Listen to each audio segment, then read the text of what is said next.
ನಾವು ಇವಾಗ ಹಡಗಿನ ಅಡುಗೆ ಕೋಣೆಯಲ್ಲಿದ್ದೀವಿ. ಇದೇನಿದೆಯಲ್ಲ ಇದು ಒಬ್ಬರಿಗೆ ಮಾತ್ರ ಸಫಿಷಿಯಂಟ್ ಇರ್ತೈತಿ. ಇಲ್ಲಿ ಒಬ್ಬರು ನಿಂತು ಕೆಲಸ ಮಾಡಕ್ಕೆ ಅಡುಗೆ ಮಾಡಕ್ಕೆ ಪರ್ಫೆಕ್ಟ್ ಅಂತ ಹೇಳ್ತೀನಿ. ಮತ್ತು ಅವ್ರಿಗೆ ಬೇಕಾದಂಥ ಆಹಾರ ಪದಾರ್ಥಗಳ ಏನೇನಿದಾವ ಎಲ್ಲ ರೆಡಿ ಮಾಡ್ಕೊಂಡಿದ್ದಾರೆ. ಯಾವ್ಯಾವ ಇದಾವೆ ಅನ್ನೋದು ನಾನು ತೋರಿಸ್ತೀನಿ. ಇಲ್ಲಿ ನೀವು ನೋಡ್ತಿದ್ರಿ, ಇಲ್ಲಿ ಅವಲಕ್ಕಿ ಇದೆ, ಮತ್ತು ಸಾಂಬಾರಿಗೆ ಬೇಕಾದಂಥ ಮಸಾಲೆ ಪದಾರ್ಥಗಳು ಇರುತ್ತೆ. ಮತ್ತು ಹೆಚ್ಚಾಗಿ ಅವರ ತರಕಾರಿಗಳನ್ನು ಯೂಸ್ ಮಾಡೋಂಗಿಲ್ಲ.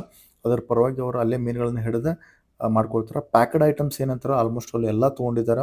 ಆಮೇಲೆ ಬಾಳಿಕೆ ಬರುವಂಥದ್ದು 10 ದಿನ ಏನೇನು ಬಾಳಿಕೆ ಬರುತ್ತಾವೋ ಅಂಥವೆಲ್ಲ ಪದಾರ್ಥಗಳ ತರಕಾರಿಗಳನ್ನ ಅವರು ಇಟ್ಕೊಂಡಿರ್ತಾರೆ. ಇಲ್ಲಿ ನೋಡ್ತಿದ್ದೀರಿ ನೀವು, ಇದು ಎಣ್ಣೆ ಇದೆ. ಗ್ಯಾಸ್ ಕನೆಕ್ಷನ್ ಏನಿದೆಯಲ್ಲ, ಅದು ಗ್ಯಾಸ್ ಕನೆಕ್ಷನ್ ಹೊರಗಡೆಯಿಂದ ತೊಗೊಂಡಿದ್ದಾರೆ. ಇಲ್ಲಿ ಸಿಲಿಂಡರ್ ಯಾವ ಥರ ಫಿಕ್ಸ್ ಮಾಡಿದಾರೆ ಅನ್ನೋದು ನೀವು ನೋಡ್ತಿದ್ದೀರಿ. ಅಣ್ಣ, ಈ ತರ ಮೆಶ್ ಎದಕ್ಕೆ ಮಾಡ್ಕೊಂಡಿದ್ದೀರಿ? ಇದಂದ್ರೆ ಇದು ಒಂಥರ ಇದು ನೋಡಿ, ಇದು ಸ್ಟಾರ್ಟ್ ಅಂದ್ರೆ ನಾವು ಊಟ ಮಾಡೋದು, ಇದೆಲ್ಲ ಅನ್ನ ಹಾಕೊಂಡು ಊಟ ಮಾಡೋದು. ಇದನ್ನೆಲ್ಲ ಈ ಕೆಲವು ಟೈಮಲ್ಲಿ ನಾವು ಕೆಳಗೆ ಇಟ್ಕೊಂಡು ಕೂತ್ಕೊಳ್ಳೋದು ಮನೆ ತರ ಆಗುದಿಲ್ಲ. ಕೆಲವು ಸಂದರ್ಭದಲ್ಲಿ ಹೀಗೆ ಹಿಡ್ಕೊಂಡು ಹೀಗೆ ಊಟ ಮಾಡಬೇಕು ಅಂತ ಸ್ಥಿತಿ ಇರ್ತದೆ. ಅವಾಗ ಇದನ್ನೆಲ್ಲ ಹೀಗೆ ಇಲ್ಲಿ ಎಲ್ಲೆಲ್ಲಿ ಬೇಕಾಬಿಟ್ಟು ಇಟ್ಕೊಳ್ಳಿಕ್ಕೆ ಆಗುದಿಲ್ಲ. ಇದನ್ನು ನಾವು ಹೀಗೆ ಇಡಬೇಕು. ಈಗ ಸೇಫ್ಟಿ ಇದೊಂದು ಚೀಲ ಲೆಕ್ಕ, ಒಂದೇ ಸಾಮಾನು ಒಂದು ಚೀಲಲ್ಲಿ ಕೊಟ್ಟೆಲ್ಲ ಹಾಕಿರ್ತೇವೆ ನಾವು, ಅದೇ ತರ ಇದು ಹಾಕಿ ಇಡೋದು. ಅಂತಂದ್ರೆ ಪ್ಲೇಟ್ ಅಲ್ಲಿ ಊಟ ಮಾಡಕ್ಕೆ ಬೀಳುತ್ತೆ. ಹೌದು, ಬೀಳ್ತದೆ. ಆಗುದಿಲ್ಲ ನಮ್ಗೆ ಬೋಟ್ ಹೀಗಾದಾಗ ಇಲ್ಲಿ ಇಟ್ಕೊಂಡು ಕೂತ್ಕೊಳ್ಳಿಕ್ಕೆಲ್ಲ ಆಗುದಿಲ್ಲ. ಅಂದ್ರೆ ಎಲ್ಲರೂ ಇದೇ ತಟ್ಟೆಲಿ ಊಟ ಮಾಡ್ತಾರೆ, ಒಂದೊಂದು ತಟ್ಟೆ, ಎಲ್ಲರಿಗೂ ಒಂದೊಂದು ತಟ್ಟೆ ಅಂತ ಇರ್ತದೆ, ಅಲ್ಲಿ ಇರ್ತದೆ. ಇದು ಅನ್ನ ಹಾಕೊಳ್ಳೋದು, ಮತ್ತೊಂದು ಸಾರು ಹಾಕೊಳ್ಳೋದು ಸಣ್ಣ ಇರ್ತದೆ. ಕೆಲವೊಂದು ಸಲ ಸಾರಲ್ಲಿ ಹಿಡ್ಕೊಳಕ್ ಆಗುದು, ಎರಡು ಹಿಡ್ಕೊಳಕ್ ಆಗುದಿಲ್ಲ. ಎಲ್ಲ ಒಟ್ಟಿಗೆ ಒಂದು ಸಲ ಹಾಕೊಂಡು ಹೇಗೆ ಕಲ್ತು ಕೊಟ್ಬಿಡುದು. ಒಟ್ಟರಾಸೆ ಒಟ್ಟಿಗೆ ಏನಾದ್ರು ಬೇಕಲ್ಲ, ಅದೇ ತರ. ಈ ಮನೆ ತರ ಮಾಡ್ಲಿಕ್ಕೆ ಆಗುದಿಲ್ಲ. ಮನೆಯಲ್ಲಾದ್ರೂ ಒಂದು ಒಳ್ಳೆ ಕುರ್ಚಿ ಹಾಕೊಂಡು ಟೇಬಲ್ ಹಾಕೊಂಡು ಇಷ್ಟ ಊಟ ಮಾಡ್ಬೋದು. ಅಥವಾ ಮಣಿ ಹಾಕೊಂಡು, ನಮ್ಮ ಕಡೆ ಎಲ್ಲ ಮಣಿ ಇರ್ತದೆ, ನೆಲ ಕಿತ್ಕೊಂಡು ಮಣಿ ಇರ್ತದೆ, ಎಲ್ಲ ಚಾಪಿ ಇರ್ತದೆ, ಅದು ಹಾಕೊಂಡು ತಾಟ ಬೇಕೋ ಎಲ್ಲಿ ಬೇಕೋ ಅದು ಇಟ್ಕೊಳ್ಬೇಕು. ಸಮುದ್ರದಲ್ಲಿ ಹಾಗೆ ಆಗುದಿಲ್ಲ ಇವಾಗಲ್ಲ. ಈಗಾದಾಗ ತಾಟ ಆ ಕಡೆ ಓಡೋಗ್ತದೆ, ಈಗಾದಾಗ ಮತ್ತೆ ಈ ಕಡೆ ಬಂದ್ಬಿಡ್ತದೆ. ಸಾರು ಚೆಲ್ಲೋಗ್ತದೆ, ಅನ್ನನೂ ಚೆಲ್ಲೋಗ್ಬಿಡ್ತದೆ. ಇಲ್ಲ, ಅದಕ್ಕಾಗಿ ನಾವೇನು ಮಾಡ್ತೀವಿ, ಈ ಥರ ಬಳಸ್ತೀವಿ. ಅಂದರೆ ಜಾಸ್ತಿ ಚೆಲ್ಲಬಾರ್ದು ಅಂತೇಳಿ. ಮನೇಲಿ ಸ್ವಲ್ಪ ಹಿಂಗೆ ರೌಂಡಾಗಿ ಹತ್ತೆ ಇರ್ತದೆ ನೋಡಿ, ಪ್ಲೇಟ್ ಥರ ಇರ್ತದೆ. ಇದು ಹೀಗಿರುತ್ತೆ. ಈಗ ಈ ಥರ ಗುಂಡಿಯಾಗಿರೋದು, ಅಂದರೆ ಈ ಕಡೆ ಚೆಲ್ಲಬಾರ್ದು ಅಂತೇಳಿ ಅದಕ್ಕೆ ಯೂಸ್ ಮಾಡೋದಿಲ್ಲ. ನಾವು ಗಂಜಿ ನೀರೆಲ್ಲ ಹಾಕೊಂತೀವಿ, ಜಾಸ್ತಿ ಚೆಲ್ಲಬಾರ್ದು ಅಂತೇಳಿ ಸೇಫ್ಟಿಗೋಸ್ಕರ ಮಾಡೋದು. ಹೀಗೆ ಹಿಡ್ಕೊಂಡ್ರು ಕೂಡ ಸ್ವಲ್ಪ ಚೆಲ್ಲೋದಿಲ್ಲ. ಈ ಹತ್ತಿಯಾಗಿ ಪ್ಲೇಟ್ ಥರ ಇದ್ರೆ ಅದೇನಲ್ಲ ಎಲ್ಲ ಆಚೆಗೆ ಈಚೆಗೆ ಬಿದ್ದೋಗ್ಬಿಡ್ತದೆ. ಅದಕ್ಕೋಸ್ಕರ ಈ ಥರ ಈ ಬೋಟ್ನಲ್ಲೆಲ್ಲ ಯೂಸ್ ಮಾಡೋದು ಜಾಸ್ತಿ ಅಂದರೆ ಇದೆ, ಬೋಟಲ್ಲೆಲ್ಲ. ಏನಣ್ಣ ಇದು? ಇದಕ್ಕೆ ಒಲೆ ಅಂತಾರೆ, ಟ್ಯಾಂಗರ್ ಅಂತಾರೆ, ಕೆಲವರು ರೈಲಿ ಅಂತಾರೆ. ಹೌದಾ? ಇದನ್ನ ಯಾಕೆ ಕೇಳಿದ್ವಿ ನಾವು, ಬೋಟ್ ಏನಾದ್ರು ಟ್ರಬಲ್ ಆಯ್ತು, ಕರೆಗಡೆ ಬರ್ಲಿಕ್ಕೆ ಆಗುದು ಅಂದಾಗ, ಯಾವ ಬಂದ್ರಕ್ಕೂ ಬರ್ಲಿಕ್ಕೆ ಆಗುದಿಲ್ಲ, ಆ ಸಂದರ್ಭದಲ್ಲಿ ನಾವು ಇದನ್ನ ಹಾಕ್ಬಿಡೋದು. ಬೋಟ್ ಯಾವ ಕಡೆನೂ ಮೂವ್ ಆಗಬಾರ್ದು ಅಂತೇಳಿ. ಇದೇನು ಕೇಳಿದ್ರೆ ನಮ್ಗೆ ಇದೇ ಒಂದು ದೊಡ್ಡ ಬ್ರೇಕ್. ಈ ಗಾಡಿ ಗಿಡಿ ಎಲ್ಲ ಏನ್ ಮಾಡ್ತಾರೆ, ನಾವು ಎಲ್ಲಾದ್ರೂ ಹೋಗ್ಲಿಕ್ಕೆ ಆಗಿಲ್ಲಪ್ಪ, ಏನಾದ್ರು ಒಂದು ಗಾಡಿ ಏನಾದ್ರು ಪಂಚರ್ ಆಯ್ತು, ಒಂದು ಟ್ರಬಲ್ ಆಯ್ತು ಅಂದಾಗ ಒಂದು ಪಿಟ್ಟರ್ನ ಕರ್ಕೊಂಡ್ಬಂದು ಅಲ್ಲಿ ಕರ್ಕೊಂಡ್ಬಂದು ರೆಡಿ ಮಾಡಿಸ್ಬೋದು. ಇದು ಹಾಗೆ ಆಗುದಿಲ್ಲ. ನಾವು ಬಂದರಕ್ಕೆ ಬರಬೇಕು, ಇನ್ನೊಂದು ಬೋಟ್ ಹೋಗಿ ಕಟ್ಕೊಂಡು ತಗೊಂಡು ಬರ್ಬೇಕು. ಅದಕ್ಕೋಸ್ಕರ ಆ ಮತ್ತೊಬ್ಬರು ಬಂದು ನಮಗೆ ಸಹಾಯ ಮಾಡುವವರೆಗೂ ನಾವು ಇದ್ರ ಮೇಲೆ ನಿಲ್ಬೇಕಾಗ್ತದೆ. ಇದು ನಮಗೊಂದು ಹೆಲ್ಪ್. ಇದೊಂಥರ ಲಾಕ್ ಸಿಸ್ಟಮ್ ಇದೆ. ಇದೇ ನಮ್ಗೆ ಲಾಕ್. ಇದನ್ನು ರೋಪ್ ಕೊಟ್ಟು ನೀರಿಗೆ ಹಾಕಿದ್ರೆ ಸ್ವಲ್ಪ ಬೋಟ್ ಆ ಕಡೆ ಸ್ವಲ್ಪ ತಡೆದಿರ್ತದೆ. ಈ ಸಿಸ್ಟಮ್ಗೋಸ್ಕರ ಇದು ಸೇಫ್ಟಿಯಾಗಿ ಇಟ್ಕೊಳ್ಳೋದು ನಾವು, ಒಂದು ಸೇಫ್ಟಿಗೆ ಅಂತ ಇಟ್ಕೊಂಡು. ಅದು ಎಲ್ಲ ಬೋಟ್ನಲ್ಲಿ ಇರ್ತದೆ ಸೇಫ್ ಅಂತೇಳಿ. ಗಾಳಿ ಜೋರಾಗ್ತದೆ, ಕೆಲವೊಂದ್ಸಲ ಬಲಿ ಹಾಕ್ಲಿಕ್ಕೆ ಆಗುದಿಲ್ಲ, ಕೆಲವೊಂದ್ಸಲ ಟ್ರಬಲ್ ಆಗ್ತದೆ. ಅಂತ ಸಂದರ್ಭದಲ್ಲಿ ಇದನ್ನು ಹಾಕೊಂಡು ನಾವು ನಮ್ಮ ಸೇಫ್ಟಿಗೋಸ್ಕರ ಜಾಸ್ತಿ ಬಡ್ಕೊಂಡು ಹೋಗ್ಬಾರ್ದು, ದೂರ ಹೋಗ್ಬಾರ್ದು ಅಂತೇಳಿ ಇದು ಮಾಡಿ ಇದನ್ನು ಹಾಕೊಂಡು. ಫ್ರೆಂಡ್ಸ್, ಇಲ್ಲಿ ನೋಡತ್ತೀರಿ ನೀವು ಈ ಪಾತ್ರೆಗಳನ್ನ, ಇದರಲ್ಲಿ ರೈಸ್ ಮಾಡ್ತಾರಂತ. ಅದಾದ್ಮೇಲೆ ಅಲ್ಲಿ ಕುಕ್ಕರ್ ಇದೆ. ಇಲ್ಲಿ ಇದು ಸಾಂಬಾರ್ ಮಾಡೋಕೆ ಪಾತ್ರೆ. ಟೋಟಲ್ 8 ಜನ ಇರ್ತಾರಂತ ಇವ್ರ. 8 ಜನ ಕಡೆ ಈ ಪಾತ್ರೆಯಲ್ಲೇ ಮಾಡ್ತಾರ ಅವ್ರ. ತುಂಬಾ ಅಂದ್ರೆ ತುಂಬಾ ಗ್ರೇಟ್ ಮತ್ತ ಅವ್ರ. ಎಟ್ ಎ ಟೈಮ್ ಅಂದ್ರೆ ಕೆಲವೊಂದ್ ಟೈಮ್ 3 ಸಲ ಅಡಿಗೆ ಮಾಡ್ತಾರಂತೆ, ಕೆಲವೊಂದ್ ಟೈಮ್ 2 ಟೈಮ್ ಅಡಿಗೆ ಮಾಡೋದಂತ. ಫ್ರೆಂಡ್ಸ್ ನೋಡ್ರಿ, ಇದೆ ಒಂದ್ ವೇಳೆ ಕೈಕಾಲ್ ಮುಖ ಏನಾದ್ರು ತಕೋಬೇಕಂತಂದ್ರೆ ಇಲ್ಲೇ ಕೈಕಾಲ್ ಮುಖ ತಕೊಂತಾರ ಅಂತವ್ರೆ. ಇದೊಂಥರ ಚೆನ್ನಾಗಿದೆ ಸಿಸ್ಟಮ್ ಮಾತ್ರ ಇದೆ. ಆಮೇಲೆ ಕುಡಿಯಕ್ಕೆ ಸಪರೇಟ್ ನೀರು ಇರ್ತಾವಂತ.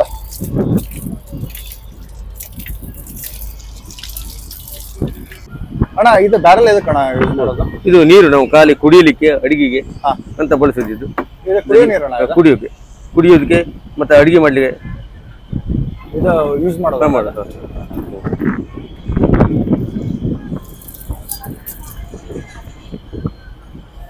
ಫ್ರೆಂಡ್ಸ್, ಇದು ಕುಡಿಯೋ ನೀರಿದೆ. ತುಂಬಾ ಅಂದ್ರೆ ತುಂಬಾ ಚೆನ್ನಾಗಿದೆ. ಈ ಬ್ಯಾರಲ್ ಒಳಗಡೆ ನೀರಿದೆಯಲ್ಲ, ಇದನ್ನ ಕುಡಿಯಕ ಮತ್ತೆ ಅಡಿಗೆ ಮಾಡಕ್ ಯೂಸ್ ಮಾಡ್ತಾರಂತ. ಆಮೇಲೆ ಬಳಸೋಕೆ ಅಂತಂದ್ರೆ ಬೇರೆ ಕಡೆ ಒಂದು 4000 ಲೀಟರ್ ಟ್ಯಾಂಕ್ ಇದೆ, ಅದನ್ನ ಯೂಸ್ ಮಾಡ್ತಾರ. ಫ್ರೆಂಡ್ಸ್, ಇಲ್ಲೊಂದು ವೈಟ್ ಕಲರ್ ಟ್ಯಾಂಕರ್ ನೋಡತ್ತೀರಿ. ಇದು ಟ್ಯಾಂಕರ್ ಒಳಗಡೆ ಕುಡಿಯೋ ನೀರ ಸ್ಟೋರ್ ಮಾಡ್ಕೊಂಡಿದ್ದಾರೆ. ಇದ್ರ ಕೆಪಾಸಿಟಿ ಬಂದ್ಬಿಟ್ಟು 700 ಲೀಟರ್ಸ್.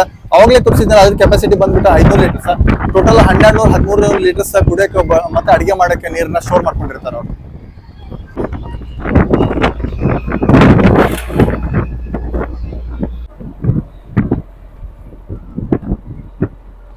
ಸರ್ ಇವಾಗ ಈ ಟ್ರೇಗಳು ಎದಕ್ಕೆ ಯೂಸ್ ಆಗುತ್ತೆ?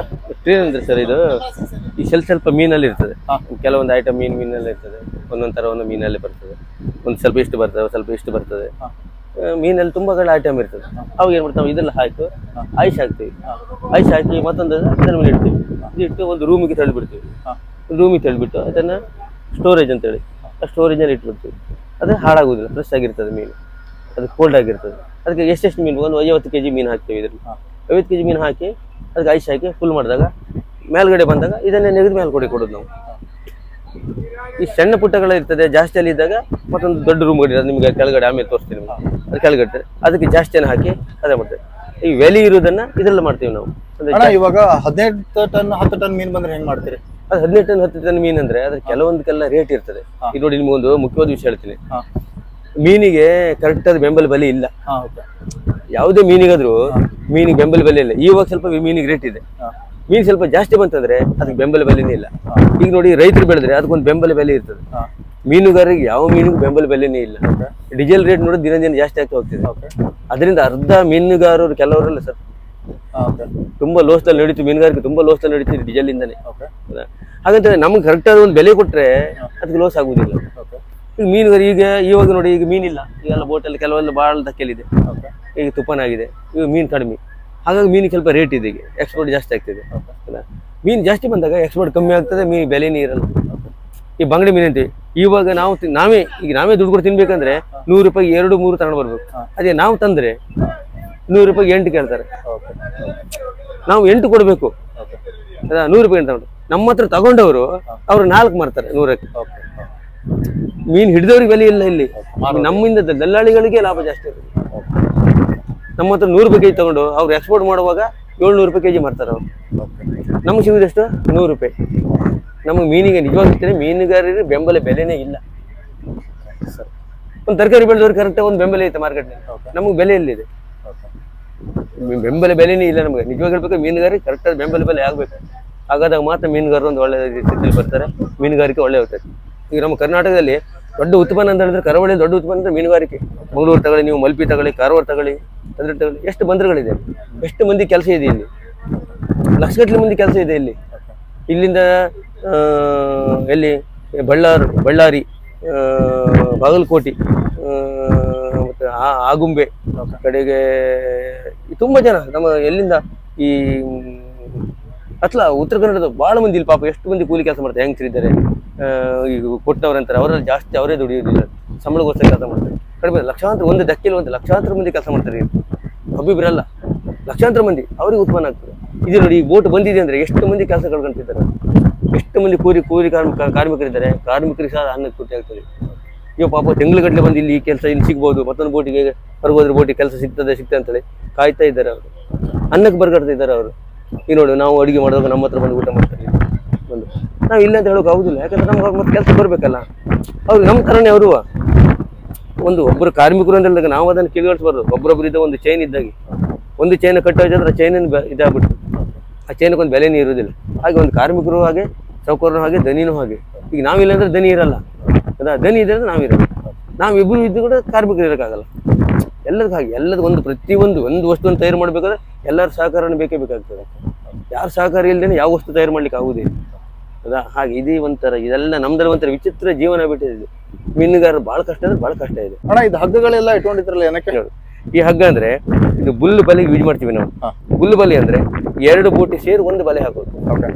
ಆ ಕಡೆ ಒಂದು ಈಗ ಈ ಬೋಟಿ ಇದೆಯಲ್ಲ, ಈಗ ದೂರ ಇರ್ತೇವೆ ಅಲ್ಲಿ ಒಂದು 35 ಮೀಟರ್ ಅಂತರದಲ್ಲಿ ಆ ಬೋಟ್ ಇರ್ತದೆ, 35 ಮೀಟರ್ ಅಂತರದಲ್ಲಿ ಈ ಬೋಟ್ ಇರ್ತದೆ. ಅದಿಬ್ಬರು ಮಧ್ಯದಲ್ಲಿ ನಾವು ಒಂದು ಹಗ್ಗ ಕೊಟ್ಕೊಡೋದು. ಬೋಟ್ ಆಚೀಚೆ ಹೋಗ್ಬಾರ್ದು ಅಂತೇಳಿ.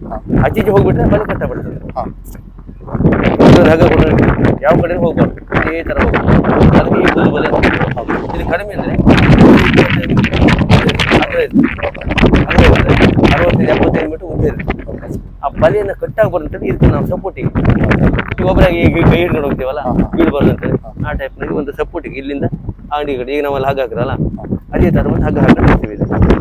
ಇನ್ನು ಕೆಲವೊಂದು ಕೊಲೆ ಅಂತ ತೋರಿಸ್ತಲ್ಲ ಅವಾಗ ಅದಕ್ಕೆ ಮತ್ತೆ ದೊಡ್ಡದಾದ ರೋಪ್ ಇದೆ, ಅದು ಮೇಲ್ಗಡೆ ಇದೆ, ಅದು ಸರಣ ಒಂದು 150 ಮಾರಿ ಇರ್ತದೆ, ನೀರು ಆಳಕ್ಕೆ ಮುಟ್ಟಿರೋದು.